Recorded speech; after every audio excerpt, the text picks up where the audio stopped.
They vanished without warning. No witnesses, no goodbyes, just two young lovers swallowed by the sea until a sealed case deep in a coral reef shattered the silence 5 years later. What was hidden beneath the waves wasn't just a clue, it was a confession.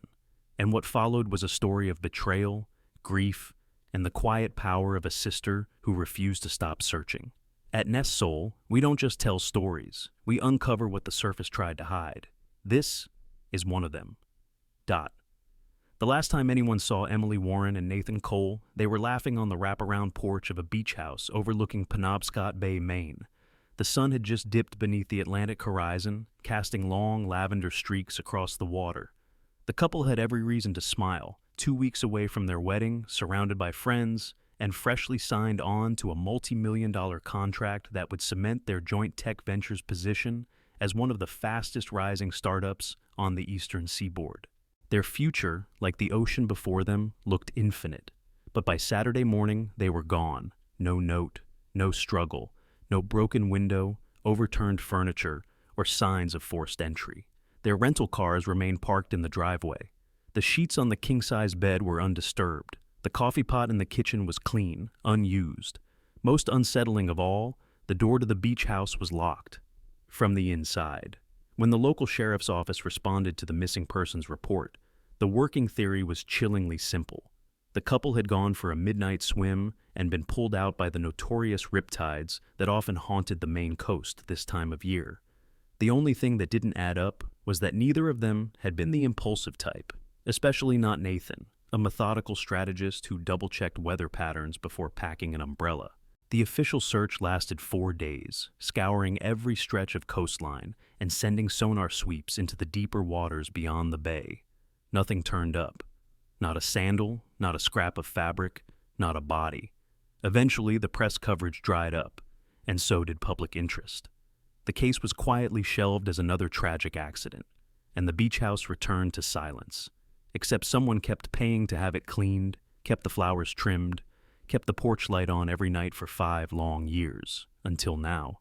It was a diver who found it, a recreational explorer from Boston named Milo Trent, searching for sea glass and old shipwreck fragments on the outskirts of a jagged coral reef a mile off the coast of Camden.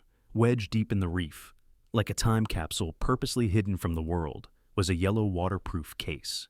It was scuffed, barnacle-bitten, but unbroken. Inside, there were only 2 items, a rose gold iPhone and a pregnancy test. When Detective Nolan Price of the Knox County Sheriff's Department powered up the phone, miraculously still functional thanks to the airtight case, he saw the lock screen, a selfie of Emily and Nathan taken at that very beach house, their smiles windblown, their faces glowing, her strawberry blonde hair laced over his shoulder as he grinned into the camera. That photo had been taken the evening of their disappearance. For Detective Price, it wasn't just a breakthrough. It was the first real evidence in half a decade. And so, he picked up the phone and made the call. 3 hours later, Lauren Warren sat in a Starbucks off Route 1, hands wrapped around her 3rd cup of lukewarm coffee, when her cell rang with an unknown number. "Miss Warren," the voice said, "this is Detective Price from the Sheriff's Office in Knox County. I believe we found something connected to your sister's case. I need you to come to Camden." Lauren's breath caught. She hadn't heard her sister's name spoken by a stranger in over 4 years. Though she was now a litigation advisor in Boston with a polished resume and a disciplined mind, Emily's disappearance had left a crack in her that had never fully healed. She barely remembered the drive north. The 2-lane highways blurred together, each pine tree a green sentinel in her peripheral vision. She tried not to imagine what the pregnancy test might mean. It had been 5 years, 5 years of not knowing, of questioning every text, every call not answered, every whisper of hope that maybe, just maybe, her sister had chosen to disappear. But now the past had been dragged back into the sunlight. When she arrived at the Marine Patrol station near the harbor, the smell of salt and fuel hit her like a memory she didn't want to have. Detective Price was waiting, mid-50s, calm-eyed, a weathered man who wore the badge like an extension of himself, not a performance. "Thank you for coming so quickly," he said, guiding her through the narrow hallway to an evidence room. There, under sterile white lighting, lay the yellow case. The iPhone inside still bore its last fingerprint scan, and beside it, undeniably, was a white plastic stick with a faded blue symbol. "The test has degraded. Price said gently, but our team believes it was likely positive. People don't usually store negative tests in waterproof containers. Lauren's knees nearly buckled. A child. Emily had been pregnant. It changed everything. It reframed the entire tragedy. She clutched the phone to her chest like it could pulse with answers. But what terrified her most was the possibility that this wasn't an accident, that someone had known, that someone had wanted it buried, just like Emily and Nathan. As she stepped back into the cold Maine air, the wind from Penobscot Bay whipped her scarf loose. She tightened it instinctively, a small act of self-preservation. The tide was coming in fast. So were the questions. She looked toward the distant silhouette of the beach house perched on the cliffs. It still stood there, weathered but proud. But for the first time in years, it wasn't just a monument to grief. It was a crime scene waiting to speak. And Lauren was ready to listen. Lauren stood at the threshold of the beach house as the sun dipped low behind the jagged cliffs of Camden, its light catching on the windows like gold trapped in glass. 5 years had passed, but the house looked unchanged, almost unnervingly so. The cedar shingles were still a soft gray from the sea salt. The white trim gleamed like fresh paint. Even the purple salvia and orange poppies that Emily had planted were still blooming in their neat beds, defiant against the coastal chill. But it was the porch light that caught Lauren's breath. It was on. It had always been on, according to Mr. Douglas, the caretaker, who met her with a quiet nod and a slight limp from an old shipyard injury. He looked older than she remembered, his face more folded, his eyes tinged with weariness. "Miss Lauren," he said, pulling off his cap, "I kept everything just the way it was." "You've been maintaining it this whole time?" she asked, stepping out of her rental car. "Yes, ma'am," he said with an air of something like pride. "Mr. Hill made sure of it. Never missed a payment. Said we should keep it ready. Just in case." Lauren blinked at that. Just in case what? But Mr. Douglas only shrugged, like he hadn't thought to ask, or had been told not to.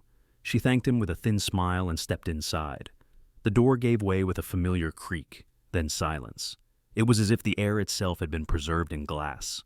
The living room remained frozen in time. White slip-covered furniture with nautical blue pillows, driftwood sculptures Emily had adored, and 3 abstract seascapes from local artists hung exactly where she remembered. The kitchen was spotless. The fridge hummed gently. Empty, but still functioning. The round dining table by the bay window was set for 6. Silverware laid out, napkins folded, waiting for a dinner party that never happened. She moved slowly, reverently, as if disturbing anything might wake a ghost. Upstairs, the master bedroom stood untouched. The king bed was made with throw pillows, arranged in that annoyingly perfect way Emily insisted on, even for guests. There was a faint scent of lavender, perhaps a sachet replaced regularly by Mr. Douglas to keep the air fresh, or perhaps the scent of memory. Lauren crossed to the walk-in closet. Emily's clothes hung there in tidy, color-coordinated rows. Soft cardigans, floral sundresses, denim jackets. The shoes beneath were lined up like soldiers on parade. She touched the fabric, once warm with life, now only the ghost of a wardrobe. At the back of the closet, a built-in dresser held drawers of scarves, sunglasses, jewelry. In the bottom drawer, beneath a stack of silk scarves, Lauren's fingers brushed against something firm and out of place. A journal. Leather-bound? Her Christmas gift to Emily the year before she disappeared. Her throat tightened as she held it. She moved to the bed and sat down, the journal trembling in her hands.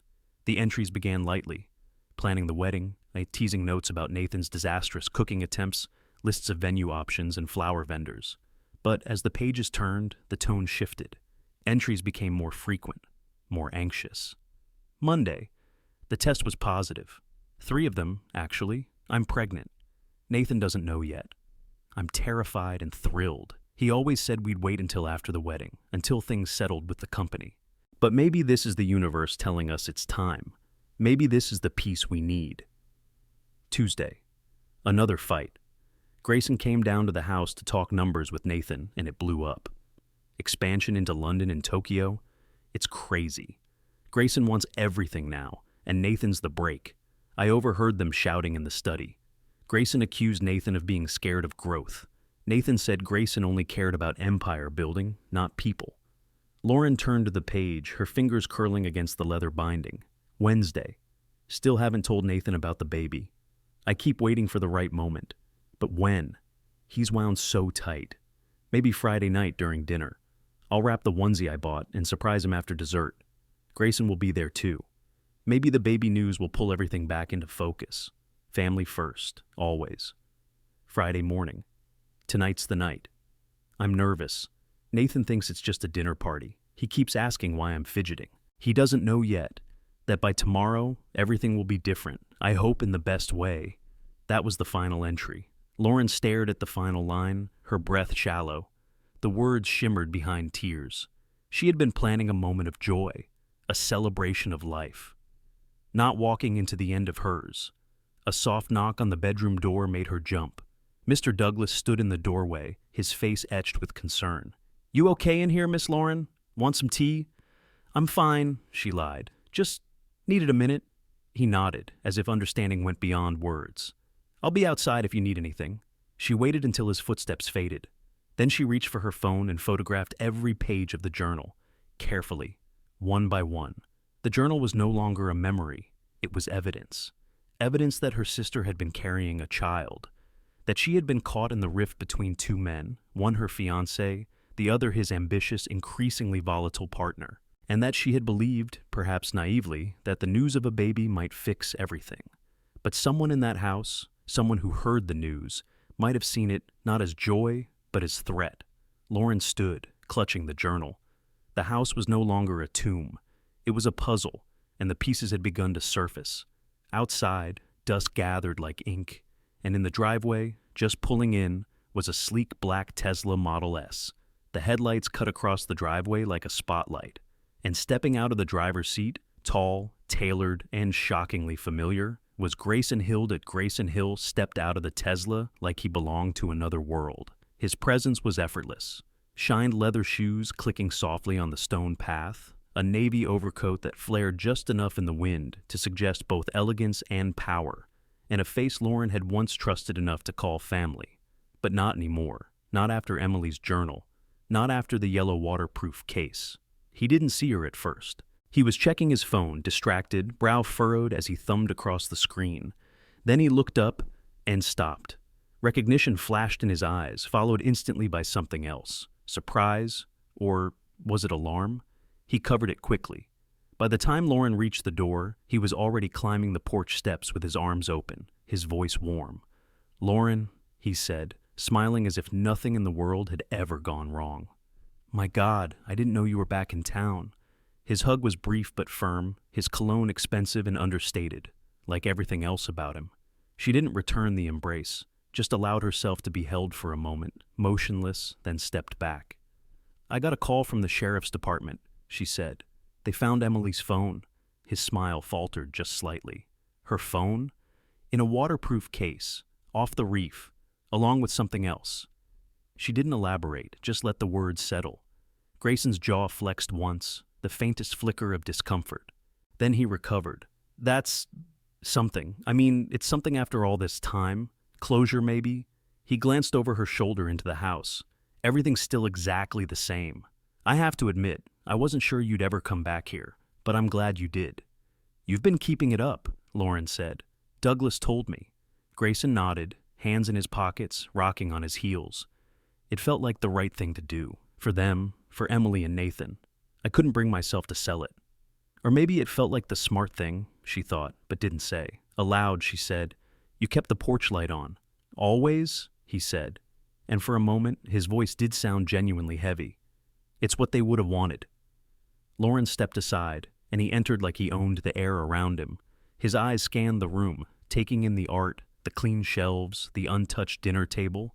"God," he murmured, "this place really is a time capsule. It's like they just stepped out for a walk." She watched him closely. He moved comfortably through the space, as if retracing memories he'd long kept hidden. Was that nostalgia or reconnaissance? "I came down to check in on the property," he said. "Douglas texted me that someone was here. I thought maybe it was the real estate agent finally returning my calls, but I'm glad it was you." "You've been trying to sell the house?" she asked, pretending surprise. "Not seriously," he replied quickly. "I just thought maybe it was time, but nothing felt right. Every time I stood on this porch, I could still hear Emily laughing." He glanced over at her, as if waiting for her to soften. She didn't. I found her journal, Lauren said calmly. That stopped him. He blinked once. Her what? In the closet, bottom drawer. She wrote in it every day that final week. Did you know she was pregnant? The color drained ever so slightly from Grayson's face, but he kept his expression composed. Pregnant? He echoed. No, God, no, I had no idea. Dewey, she was planning to announce it Friday night, at dinner, to you and Nathan. Jesus. Grayson lowered himself into one of the chairs, exhaling sharply. That's a lot. He pressed a hand to his chest. You're sure? She bought a baby onesie that said coming soon. It was going to be her peace offering. She hoped the baby news would mend things between you and Nathan. Grayson's mouth moved like he was forming words, but none came. Eventually he said, if she had told me, if I had known, God, things could have been so different. Could they? Lauren asked, her voice level. What do you mean? He asked, brow knitting. I mean, there was tension between you and Nathan, she said. The business expansion, the funding arguments. Emily wrote about all of it. That week sounded volatile. Look, Grayson said, holding up his hands. Yes, we disagreed. It happens in startups. Nathan was cautious. I was ambitious. That doesn't mean there was bad blood. She heard you shouting, Lauren said. She wrote it down. She said you accused him of holding you back. Grayson's eyes narrowed now, just for a second. And he accused me of being reckless, I'm sure, he snapped. Then he caught himself, forced a breath, smoothed his tone. Sorry. This is all just bringing things up. It's been 5 years, Lauren, she studied him. The grief looked real. The regret sounded genuine, but so had his smile, so had his hug. And that was what terrified her. I want to help, Grayson said suddenly. I really do.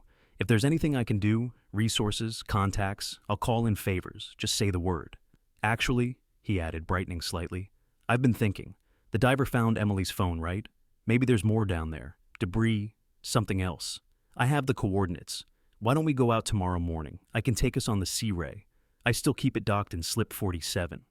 Lauren blinked. You want to take me diving? Why not? The weather's perfect. Calm seas. You've still got your boating license, right? From all those summers sailing with your dad? She hesitated. It's been a while. It's like riding a bike, he said, smiling. I'll dive. You drive. Maybe we'll find something the diver missed. I mean, wouldn't that be something? He sounded earnest, determined, like a man chasing ghosts, or like a man about to bury the last of the evidence. Lauren forced herself to smile. Sure, she said softly. Let's go diving. Lauren didn't sleep that night. Back in her hotel room overlooking Camden Harbor, she sat cross-legged on the bed, with the curtains drawn open, watching the moon drift over the black water. Her sister's journal lay beside her, the pages still smelling faintly of cedar and lavender. She kept returning to that final entry. By tomorrow, everything will be different. Emily had meant that with hope. Lauren read it now as a prophecy. She had agreed to Grayson's invitation because she needed answers, and something told her he wasn't going to offer them over coffee. No, men like Grayson wore masks too well. You had to catch them in motion, outside their rehearsed lines. On the water, far from witnesses, she suspected the cracks would show. By sunrise, the harbor was wrapped in fog, and the air smelled like salt and fish hooks. Slip 47 was easy to spot. Grayson's Sea Ray cruiser gleamed like a white blade amid the bobbing sailboats. The name painted on the hull made Lauren pause. The second chance. Her stomach twisted at the irony. Grayson was already aboard, tightening the straps on his scuba gear, his voice chipper and casual as he called out, Captain Lauren, permission to board? She stepped onto the boat without answering. He guided her to the helm, showed her the coordinates already logged into the GPS. About a mile offshore, he said. Just beyond the reef. That's where the diver found the phone. We'll do a slow circle and drop anchor once we hit the mark. Shouldn't take more than an hour. Lauren nodded, said little. Her fingers brushed the edge of her tote bag, where she had slipped the manila folder she found in the beach house study the night before. Inside were papers marked with the Maritech Ventures logo. Business proposals, expansion plans, and at the bottom, handwritten notes in Nathan's clean, precise script. Notes that worried her more than any journal entry ever had. They motored out in silence, the roar of the engine filling the space between them. Lauren kept her eyes on the horizon, hands steady on the wheel, but her thoughts churned. When they reached open water, the coastline a gray blur behind them, Grayson signaled for her to cut the engine. The Sea Ray drifted for a moment, then settled gently on the swells as he lowered the anchor. "This is it," he said, securing his diving vest. "Perfect visibility today. Could be 40 feet easy down there." He smiled, checking the air gauge. "With any luck, I might spot something that brings closure." Closure. It was a word he used too easily. Before he could strap on his mask, Lauren reached into her bag. "I found something last night," she said. "Old paperwork from Nathan's files." She kept her voice neutral, conversational, but she watched him closely. "Oh?" Grayson asked without turning. "Your expansion plans, the overseas offices, the projected costs, Singapore, London, Tokyo, seemed aggressive." Grayson paused mid-movement. The shift in his energy was microscopic, but unmistakable. His fingers tightened just slightly on the strap of the oxygen tank. "That was a long time ago," he said slowly, "before we had real capital, before the board changed." Nathan didn't seem to agree, Lauren continued. His notes were in the margins, concerned about the cash flow, about risking too much. "Of course he was concerned," Grayson replied, straightening. "He was cautious. It was our balance. I dreamed big, he pulled the reins, it worked." Then he added almost offhandedly, "Until it didn't." Lauren watched his face. And if he had walked away? If he had chosen to pull out of the company entirely? Grayson turned. For the first time since she arrived, the warm mask slipped. His gaze was no longer boyish or nostalgic. It was flat, calculating. "You couldn't leave it alone," he said quietly. "What?" "You were always the one who saw through people," he continued, stepping slowly toward her. "Even as a teenager, you were the one who asked too many questions. Emily was the heart, you were the mind." Lauren's pulse spiked, but she kept still. Her hand hovered near the helm's emergency compartment. "Grayson, don't," he said sharply. "I see it in your eyes. You figured it out." He was too close now. The wind whipped his words across the deck, and for a moment they were alone in the middle of a gray sea that swallowed all sound. Then he reached for the radio mounted near the helm. Lauren lunged to stop him, but he was faster. With one vicious jerk, he yanked the handset from its cradle and tore the wires free. The plastic cracked. The radio went dead. "That won't be necessary," he said, tossing the remains overboard. Then from his dive bag, he pulled something else, a compact black pistol. "I always hoped it wouldn't come to this," Grayson said, voice calm. "But I'm not going to let you ruin everything I built. Not for a journal, not for your sister's bleeding heart dreams." Lauren didn't move. Her left hand, unseen behind her jacket hem, pressed 5 times rapidly on the side button of her phone, still tucked in her pocket. Emergency SOS activated. Grayson didn't notice. He was too busy aiming the gun. "Sit," he ordered. She did. "Hands on your knees." She complied, heart hammering. Her sister had been right. Something had felt wrong that night. Emily had sensed it. She had hoped the baby would bring peace. Instead, it had signed her death warrant. And now, Lauren knew, the storm hadn't started 5 years ago. It had started the moment Grayson Hill realized that family came before ambition, and that he would never let anyone, not even Nathan and Emily, stand in his way. But now, the sea might not keep his secrets any longer. The ocean rocked the boat gently as if mocking the storm building on deck, and Lauren sat frozen, the pistol trained on her with terrifying steadiness, the weight of her sister's final hours pressing down on her chest like a vice.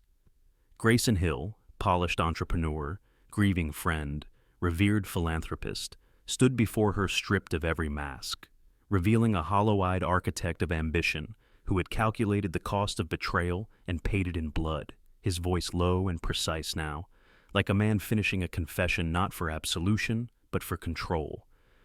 "You want to know what happened that night, don't you? You deserve the truth before you disappear," he said, his tone almost gentle, as if he were granting a final kindness. And Lauren didn't speak, didn't move, didn't dare break the balance of the moment, only nodded slightly, buying time, praying her emergency signal had reached the Coast Guard, praying that someone was watching their GPS move slowly across the blue silence. "I arrived at the house at 7:30 like I told the police," Grayson continued, staring past her, eyes glazed not with regret but memory. "I brought a bottle of Chateau Margaux, $2,000, vintage 2005, because we had just signed the Tech Track contract and I was ready to celebrate our future. Global, unstoppable. Or so I thought. his jaw clenched slightly, the gun not wavering even as his other hand pulled from his pocket a small glass vial, half filled with a clear liquid that shimmered faintly in the afternoon sun. Emily made seafood paella. Nathan opened the wine. We toasted like we always did, like friends who had made it out of the garage startup world alive. But then she stood up. His voice dropped, almost reverent, and she said she had something to share, something that would change everything. And then she reached for her stomach. Lauren's breath caught in her throat. Grayson's eyes darkened. 8 weeks pregnant, she said, glowing like a goddamn sunrise. Nathan looked like he'd been handed the universe on a silver platter, talking about legacy, about moving back to Portland, about something stable for the baby. The words spat from his mouth like poison. He said he couldn't keep risking everything, that the expansion was too much, that the baby was the only future he wanted now. And Emily just kept smiling like her joy would save us all. Grayson stepped closer, the edge of the gun now only a foot from her chest. And I realized in that moment that everything I had built was about to be dismantled by two people who'd rather bake muffins and read bedtime stories than build a tech empire. He turned the vial in his hand, watching the light refract. So I improvised. I had brought this, he said, lifting it slightly, just in case the negotiations went badly. Cyanide, odorless, tasteless, fast. Lauren couldn't help the shiver that went through her. I went into the kitchen to help with dessert, poured 3 glasses of port wine, and dosed 2 of them. He smiled faintly. We toasted again. To new beginnings, I said. And within 5 minutes, they were both slumped forward at the table, holding hands. He said it like a detail from a business report, not a murder scene. I wrapped them in tarps, those same ones you saw in the boathouse. Used diving weights to anchor them, loaded them onto the Sea Ray using the dock cart. No one saw me, no one heard a thing. The current was perfect that night, moonless and calm. I dropped them at 400 feet just past the reef. No diver could reach them. No sonar would sweep that deep without reason. He smiled again, pleased with the elegance of it all. And I cleaned the house for 3 hours with bleach, gloves, goggles, the works. I wiped down every surface, every glass, packed the baby onesie into the waterproof case along with her phone. Somehow it felt poetic, letting the sea hold the secret. Lauren felt her throat tighten, her hands rigid on her knees, her phone now gone. Her only hope lying in that vibrating SOS signal she had sent moments before this nightmare began. But Grayson wasn't finished. You know what the best part was? He said, his voice soft now, almost confessional. Everyone believed it. The police, the press, the investors, hell, even you. 2 lovers swept out to sea, no trace, no suspicion, and I was the grieving friend who kept the house lit, who founded a scholarship in their name, who expanded the company solo and turned it into a billion-dollar empire. He stepped back, finally, resting the gun on the bench beside him. I built Maritech on their graves, and no one ever suspected. He looked at her now, eyes cool and resigned, until you showed up. He raised the vial, uncorked it with a practiced twist. Now I need you to drink this. Lauren's stomach dropped, but she said nothing, only stared, calculating distance, timing, options, all impossible, all fatal. I don't want it to be painful, he added, but I won't let you leave. He stepped forward again, extending the vial, and that was when Lauren saw it. A flicker of white and orange cresting the horizon, small but fast, slicing through the waves with purpose. A Coast Guard cutter, her signal had been received, help was coming, but it was minutes away. And Grayson saw it too, turned suddenly, cursed under his breath. Damn it! He spun back toward her, fury blooming across his face. Drink it now, he ordered, shoving the vial forward with one hand while reaching for the gun with the other. But Lauren acted first. She lunged, catching him off guard, knocking the vial from his hand. It hit the deck and shattered, clear liquid spilling like blood across the fiberglass floor. Grayson roared, grabbing her arm, swinging her violently against the railing. Her head cracked against the steel bar. Stars burst behind her eyes, and the two of them collapsed into a desperate, thrashing struggle on the deck, the gun skittering out of reach as they grappled, his hands clawing for her throat, pressing, and she felt her vision narrowing, her body going limp, when suddenly, blinding floodlights from the cutter swept across the deck. A booming voice thundered, "U.S. Coast Guard! Step away and put your hands where we can see them!" Grayson froze, looked up like a trapped animal, and in that moment, Lauren twisted free, gasping, crawling backward as officers repelled from the cutter and landed on deck in a blur of boots and shouts. One of them tackling Grayson as he made a last-ditch dive for the gun, pinning him hard to the floor. "You don't understand," he screamed. "She's lying. I was helping her search." But it was over. The perfect illusion was shattered. The sea had finally given up its silence, and Lauren collapsed into the arms of another officer, bruised, breathless, but alive. The emergency room smelled like antiseptic and floor wax, but to Lauren, it might as well have been a sanctuary, a place where the lights were too bright to hide anything, especially lies. She sat on the edge of the exam table, her throat sore, bruises already forming across her collarbone and jaw, where Grayson's fingers had dug in with murderous intent, while Detective Nolan Price stood quietly at her side, his notebook in hand, waiting, not pressuring, just listening, the way good detectives do when they know the flood is coming. And Lauren, after sipping slowly from the water cup the nurse had brought, finally let it all out. Every moment on the boat, every word Grayson had spoken, the way he'd admitted to poisoning Emily and Nathan, how he'd wrapped their bodies in industrial tarps, tied them with diving weights, and dropped them into the pitch-black waters 2 miles past the reef. And as she spoke, she kept her sister's journal gripped in her lap, its pages slightly damp but intact, like a heartbeat that had managed to survive the tide. Detective Price's expression stayed controlled, but there was a hardening in his jaw as she described the cyanide, the way Grayson had smiled as he relived it, like it was business strategy, not murder. And when she finished, voice shaking, Detective Price gently closed his notebook and said, "You're lucky you hit that SOS button when you did. The GPS led them straight to you."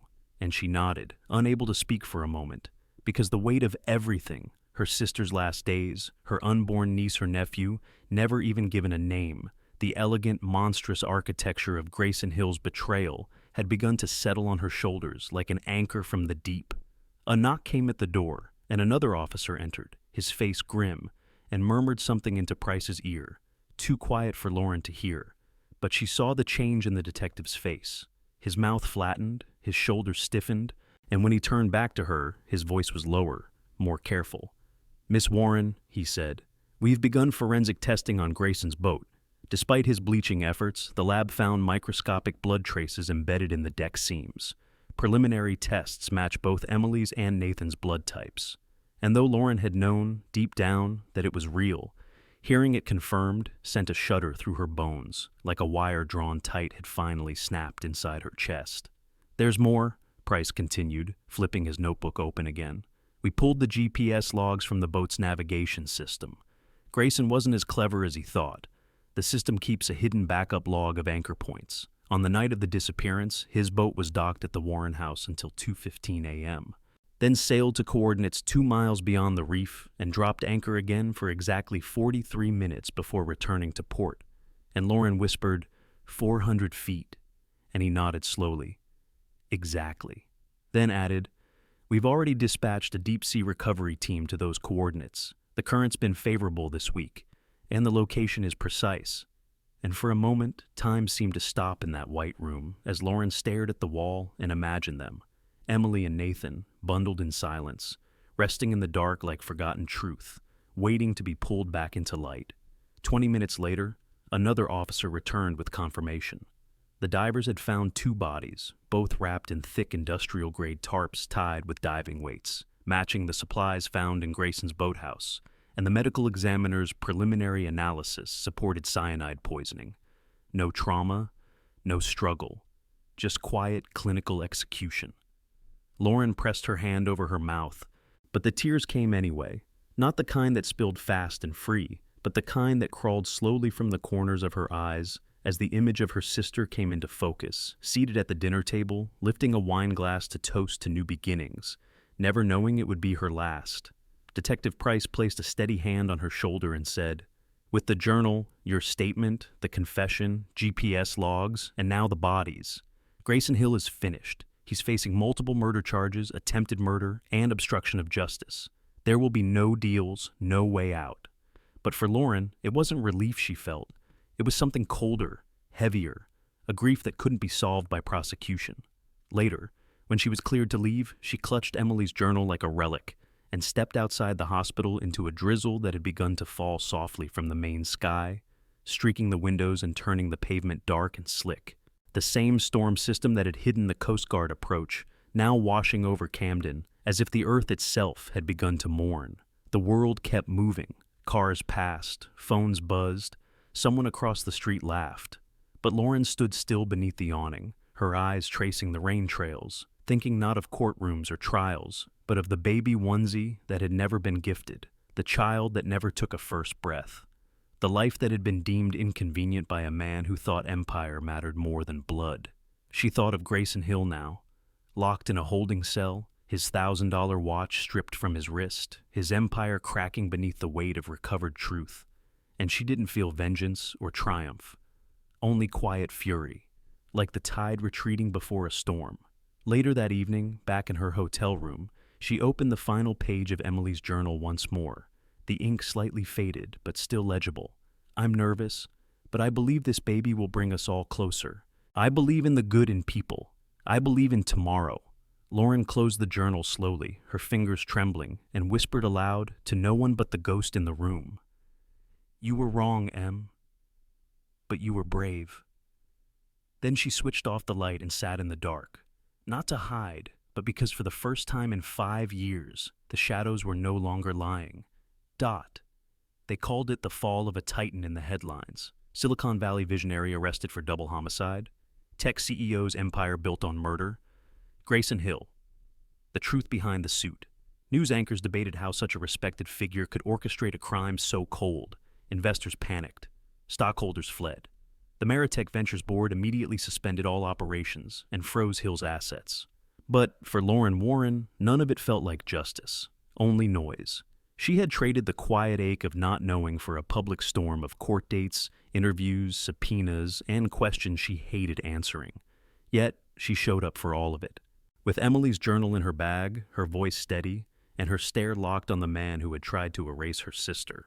Grayson sat at the defense table in a tailored gray suit, wrists cuffed beneath the table, his face unchanged, calm, impassive, as if still believing he could talk his way out of everything. When the prosecutor read the charges, 2 counts of first-degree murder, 1 count of attempted murder, obstruction, tampering with evidence, fraud, he didn't flinch.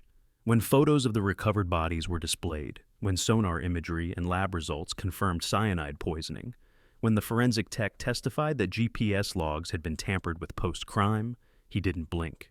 But when Lauren was called to the stand for the first time, his expression cracked. She wore black, no makeup, no legal polish, just truth.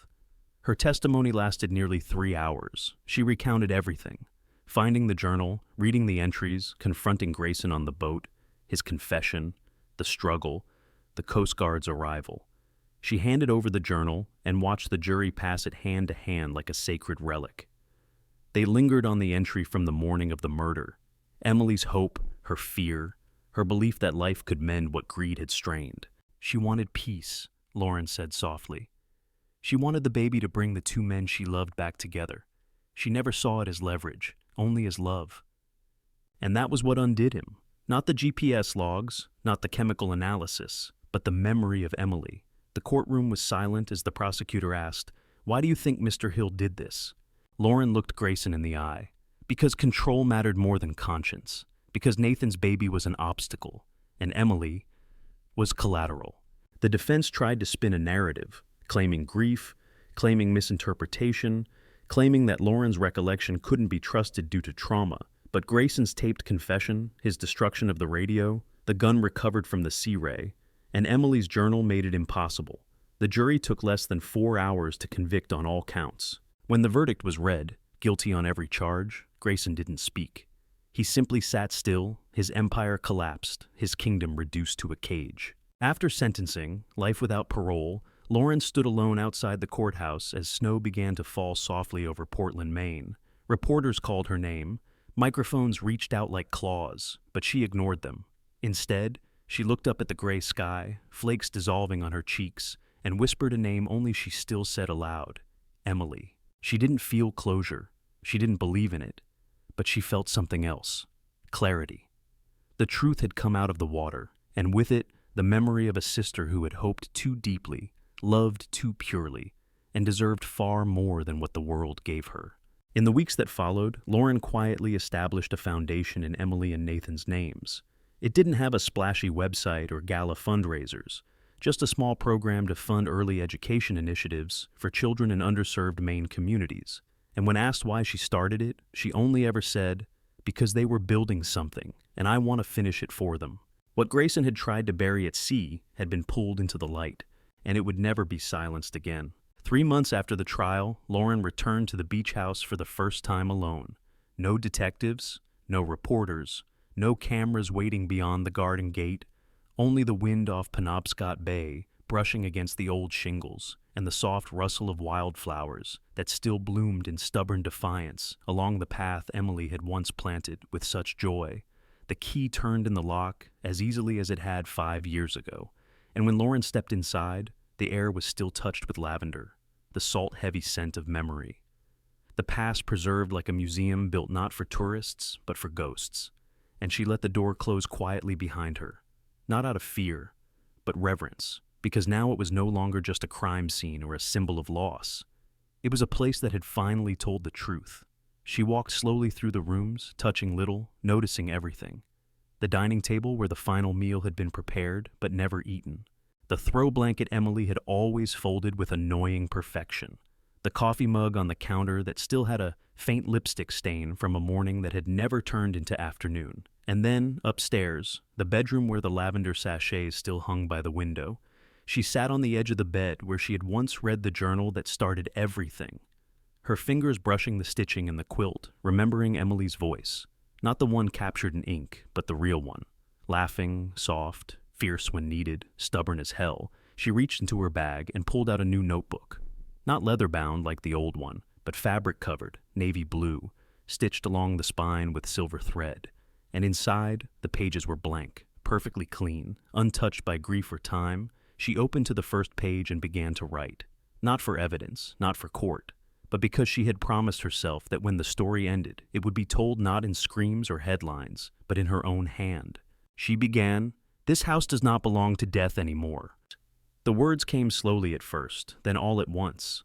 A flood that she had carried for months beneath court transcripts and foundation paperwork and media interviews where everyone asked about Grayson, and no one asked about Emily as a person, only as a victim, only as a name printed beneath the word tragedy. But Lauren was done letting others define her sister by what had been done to her. So she wrote about the girl who danced barefoot in the kitchen while cooking dinner, who believed tea could solve anything, who called every Friday night just to talk for exactly 9 minutes and always ended with, "Love you more." And she wrote about Nathan too, about how he had loved Emily with a steadiness that quieted her storms, how he had grounded Grayson when his ambition threatened to burn too hot, and how he had written in the margins of those expansion documents in red pen, as if urgency could change inevitability. And she wrote about the baby who never got a name, whose heartbeat was never heard, who lived only in hope and a single wrapped onesie that Emily had hidden inside a drawer like a secret gift meant to heal the world. Lauren paused then, her pen hovering above the page, the silence around her thick and warm like wool, and outside the waves crashed against the cliffs like they always had. Indifferent and eternal, she thought of Grayson now, locked in a concrete cell with no view of the sea, no empire to rule, just the sound of time scraping slowly across stone walls. And she wondered if he ever replayed that night, if he still believed it was justified, if the billion-dollar dream he had tried to save felt worth the silence, the blood, the tarps, the bleach. She would never know, and she no longer cared, because monsters did not deserve the dignity of her curiosity, only the certainty of justice. And that had been delivered, not by vengeance, but by truth, the kind of truth buried deep, heavy, weighted by diving gear and secrets, but never lost forever. Because even the sea had limits, and even the most careful crime could not outlive memory. After writing for nearly an hour, Lauren closed the notebook and rested it gently beside Emily's framed photo on the nightstand, her sister smiling into the lens, windswept and radiant, the sun behind her like a halo. She whispered, "We found you," and the words didn't feel dramatic or forced. They felt real, grounded, rooted in the salt and soil and grief that had finally come full circle. She stood then, straightened the bed one last time, and walked downstairs, passing the table, the couch, the wide window where light now poured through like a blessing. She stepped outside and locked the door behind her, not because she was closing something off, but because she was preserving it. This place was no longer the setting of a nightmare, but a shrine to resilience. The garden stirred in the breeze, and the porch light, long kept burning out of hope, could finally rest. As she turned toward her car, she noticed something tucked under the windshield wiper, a small bouquet of wildflowers, purple salvia and orange poppies, tied together with twine, and a card with no name, only the words, "They mattered. Thank you for proving it." Her eyes stung, not from pain, but from release, and as she slid into the driver's seat, she let the tears fall freely, silently, without shame. The drive back down the coast felt lighter this time, the weight in her chest no longer unbearable, only permanent. A scar, not a wound. And as the beach house disappeared in the rearview mirror, Lauren didn't look back, not because she wanted to forget, but because she finally knew. Her sister was no longer missing.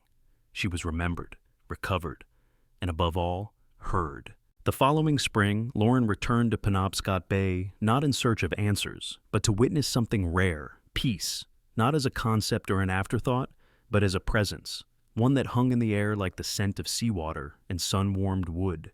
And this time, she didn't go alone. She was accompanied by a small gathering of people who had loved Emily and Nathan beyond headlines and photos. Friends from Portland, Nathan's sister from New Hampshire, Emily's former college roommate who flew in from Chicago, even Mr.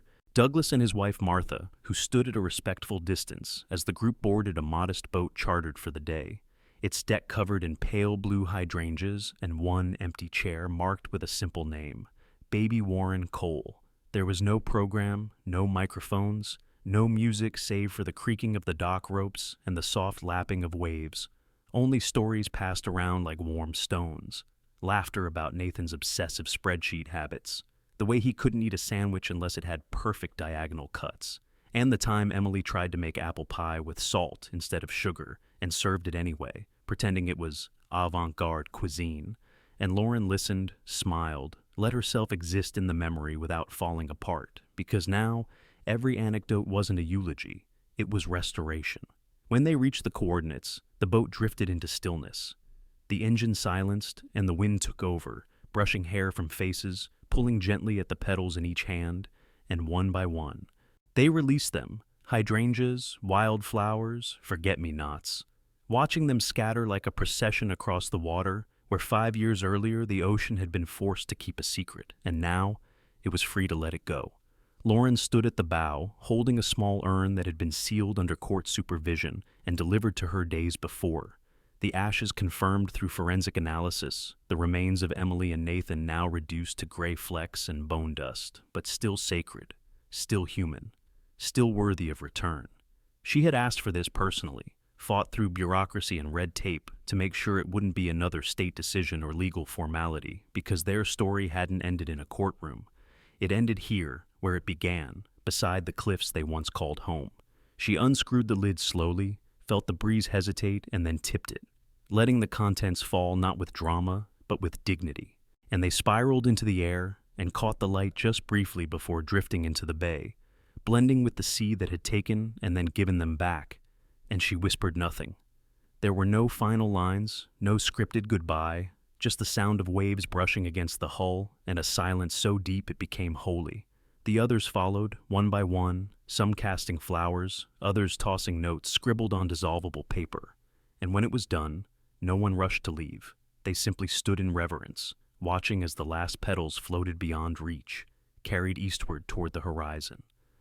Later, on the return to the harbor, no one spoke much, not out of sorrow, but because something had been lifted, a heaviness that had settled into all their bodies over the years, like sediment now stirred up and released. Lauren remained until everyone had disembarked, shaking hands, accepting hugs, pausing when Martha pressed a warm envelope into her palm with eyes that said everything her lips couldn't form. And once the dock was empty, Lauren stood alone, the wind rising, the tide changing, and felt a presence not behind her, not around her, but within her. Emily, not as a haunting shadow but as breath, warmth, defiance, Grace. She walked along the shore after that, barefoot, shoes in hand, the cold sand grounding her, the same path her sister had taken on hundreds of evenings before that final one, and she traced it now not as a vigil, but as a reclamation, each step a silent declaration. You were here, you were real, and you are not forgotten. Eventually she reached a smooth stretch of driftwood, where she sat and pulled from her satchel the navy blue notebook she'd begun months ago. The one meant not for evidence or documentation, but for memory, and today she wrote only a single sentence before pausing. I thought the ocean had stolen you, but it was only hiding you until I was ready to understand. She stared at the words, then smiled faintly, and added underneath in smaller letters, "You're safe now." When she closed the notebook, the wind picked up, tugging at her jacket, and she stood once more, glancing out at the horizon, not with expectation or desperation, but with a calm resolve. Grayson Hill's empire was ashes. Maritech Ventures had dissolved under the weight of scandal and investor retreat. And though no amount of justice could rewind time, the truth had become louder than his ambition. People would forget his name, but they would remember hers. Not because of what happened to her, but because of who she was. A woman who believed that love could still heal, even at the edge of ruin. Lauren turned back toward the house one last time, the familiar silhouette visible across the cliffs, still standing, no longer haunted, no longer silent. And in the deepening light of the afternoon, as the sun reached toward the sea, the breeze carried her sister's laughter. Not real, not literal, but something close enough to make her believe that maybe, just maybe, the ocean had finally let go of its dead. Spring turned to summer, and the story that had once gripped headlines was slowly buried under newer, louder scandals, fresher tragedies, the way the news cycle always promises forgetting. But Lauren didn't forget, not because she couldn't, but because she chose not to. And the memory of Emily no longer arrived as a blade, but as light through a cracked window, something quiet, persistent, and alive. She returned to Boston and resumed work, though it was different now, less ambition, more purpose, as if the weight of what she had survived had shifted her center of gravity. Every time someone called her strong, she smiled politely, knowing they only saw the surface, never the nights she still jolted awake from dreams where seawater filled her lungs, or where Emily's voice echoed, calling her name from behind closed doors she could never open fast enough. Therapy helped. Walking helped more.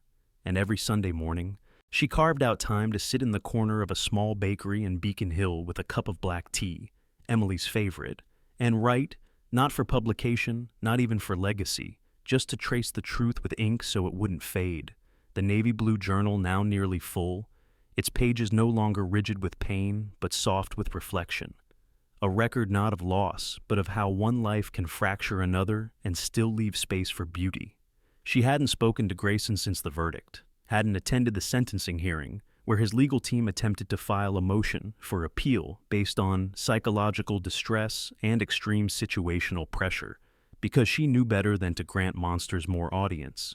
But she had received one letter from him, mailed through the prison system, typewritten, unsigned, a single page that read only, "You think you know everything.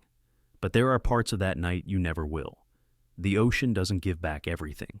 She'd read it once, calmly, then burned it in her kitchen sink and poured the ashes down the drain because Grayson Hill no longer got to control the narrative. Not through power, not through fear, not through mystery. Still, the line haunted her. Not because she believed him, but because part of her feared the sea might have kept one last secret, one final truth tucked deep where no diver could reach. And so, she did what Emily would have done. She went looking. She contacted the original Coast Guard diver who'd found the waterproof case, a retired man named Milo Trent who lived in Belfast now, quiet and sun-damaged, with a voice like worn rope and a handshake that lingered just long enough to suggest memory still stung. And he agreed to meet her, not at an office, but at the very dock where he had set off that morning 5 years later to the day. The sky was clear, the water like molten glass, and he wore a Red Sox cap and a quiet expression as he handed her a map. Hand-drawn, annotated, faded in places but still readable, marked with notes in pencil like current break here and coral formation, possible snag point. And when she asked why he had kept it all these years, he said, "Some things you don't forget, especially when they come back to you." And then he pointed to a place on the map, slightly southeast of the original coordinates, a natural trench where deeper water sliced into the continental shelf, too deep for recreational dives, too narrow for sonar sweeps. And he said, if something didn't want to be found, it'd go there. Lauren took the map, folded it carefully, and thanked him, and that night, lying awake in her apartment, she stared at the folded paper beside her and asked herself a question she hadn't dared before. Not what if Emily had lived, but what if Emily had known more than she wrote? The journal was detailed, yes, but sparse around Friday morning, as if something had spooked her, as if her hope had been slightly forced, and Lauren couldn't help but wonder, had Emily seen something? Had she noticed Grayson's change in behavior before the toast? Had there been a final entry never written because there wasn't time? The question stirred something in her. Not panic, not obsession, but hunger. The same hunger that had pulled her back to the beach house, that had driven her to read GPS logs until 3 a.m. and to memorize cyanide half-life data and expansion policy loopholes, and now it whispered again.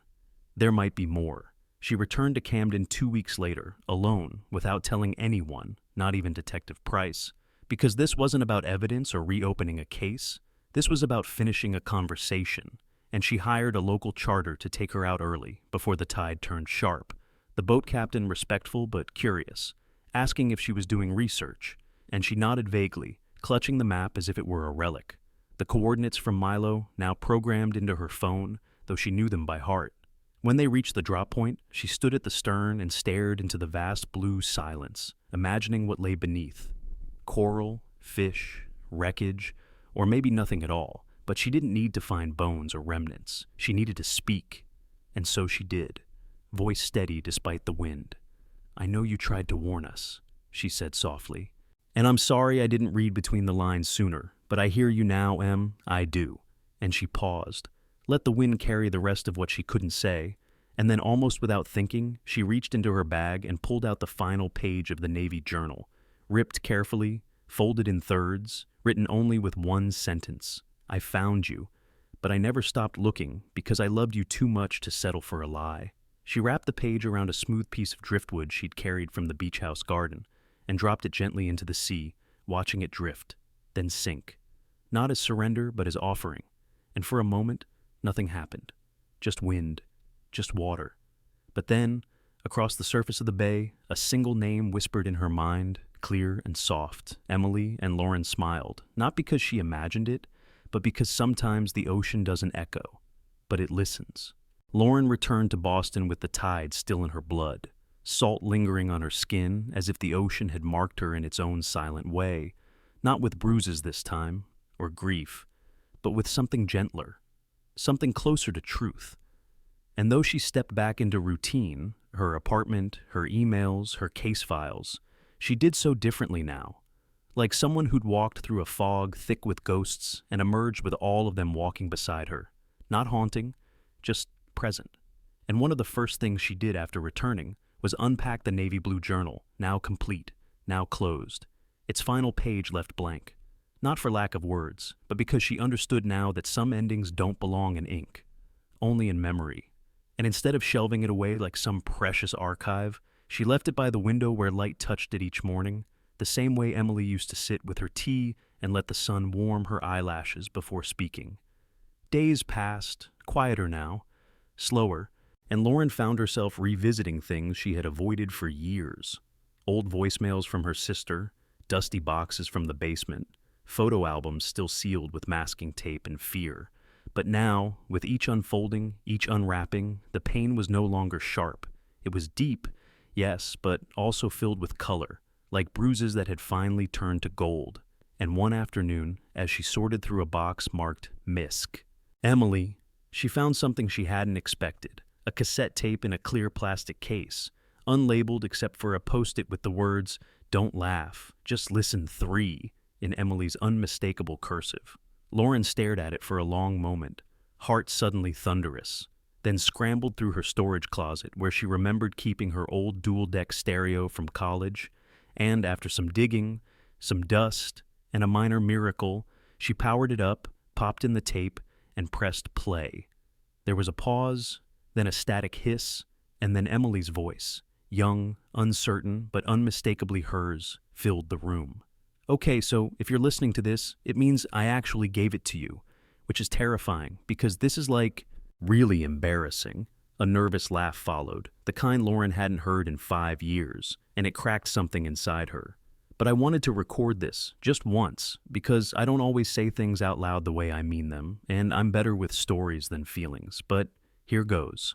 A pause, a breath. You're my favorite person, you know that?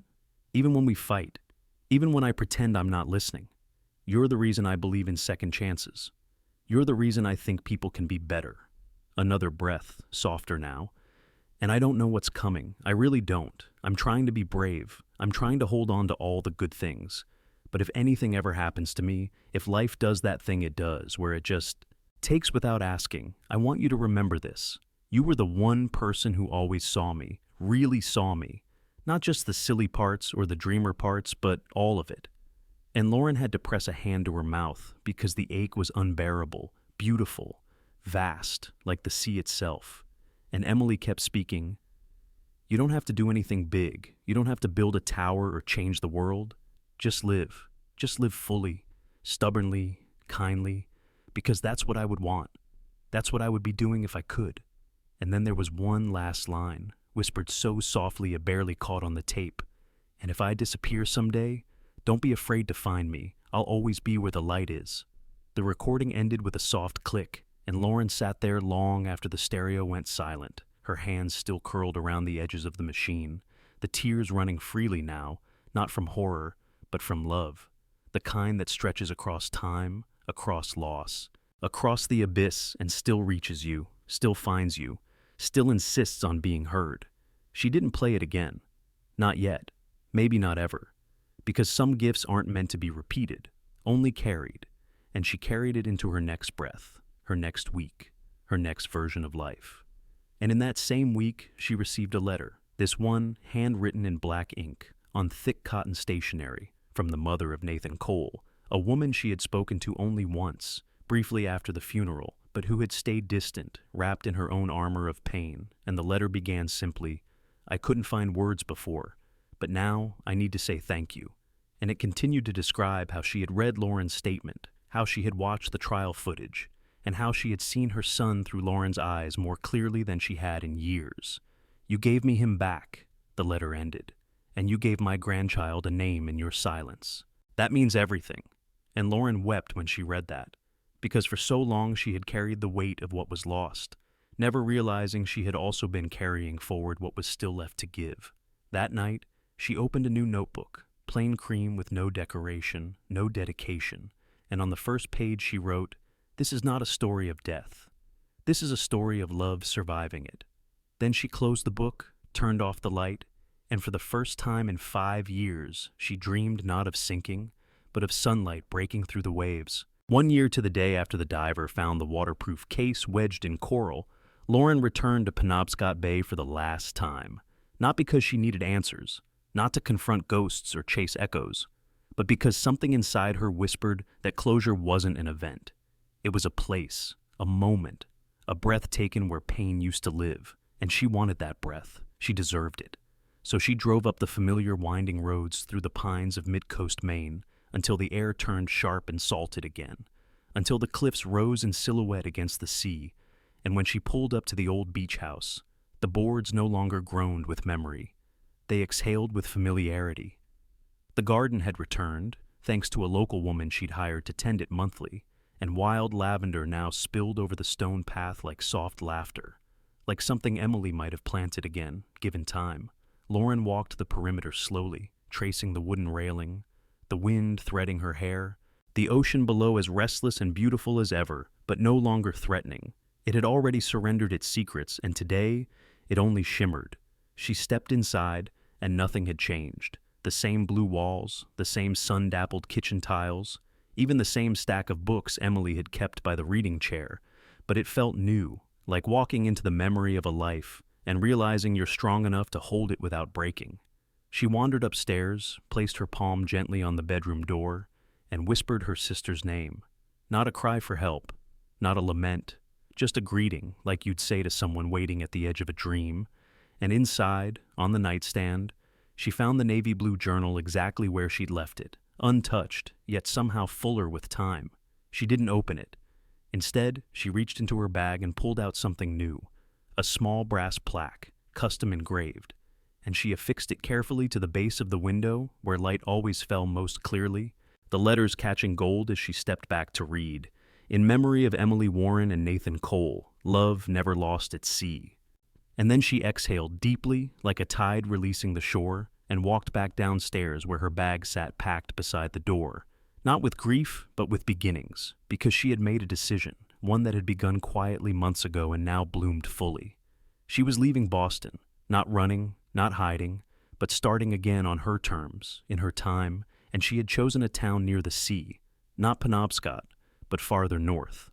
A place where the coastline folded gently into harbors and the bookstores still smelled like ink and cedar, and she had accepted a teaching position, creative writing at a small liberal arts college. Because after everything, all she wanted to do was help others find the words she once thought were gone forever. As she closed the door to the beach house one last time, locking it gently, she didn't feel sorrow, only gratitude, the quiet kind that wraps around your bones and steadies you. And she left the key with Martha, who promised to watch over the place like it was her own, and maybe in some way, it was now part of all of them. On the drive north, Lauren didn't play music, didn't check her phone. She just listened to the wind, to the rhythm of tires on old road, to the voice inside her that had once trembled but now spoke clearly. You kept going. And with every mile she felt lighter, not because the weight had disappeared, but because she had learned how to carry it without letting it bury her. When she reached the little coastal town, she parked by the harbor, got out, and just stood there, watching the boats rock gently in their slips, the sun catching on metal rails and rope knots, and she felt something rise inside her, small at first, then warm, then full. Not relief, not triumph, but peace, the kind that doesn't ask for applause or permission, only presence. And in that moment, she understood something she hadn't been able to see before, that this story, Emily's story, Nathan's story, hers, had never been about tragedy, not truly. It had been about endurance, about choosing truth when silence was easier, about walking into the dark and refusing to let it define you. She reached into her coat pocket, pulled out a folded piece of paper, an excerpt from the journal she'd copied by hand, and read it aloud, just once, to no one in particular. Even if the ocean swallows me, even if the sky forgets my name, remember this. I lived loving. I died hoping. And I will always rise where light remains. And when the wind carried those words out over the water, Lauren smiled. Not a sad smile, not a wistful one, but the kind of smile you give the future, when you know you're finally ready to meet it. What if the ocean never meant to hide the truth, but simply waited for someone brave enough to ask? In the end, it wasn't the courts or the headlines or the evidence that brought peace. It was love, unyielding, patient, and fiercely loyal. Thank you for joining us on this journey.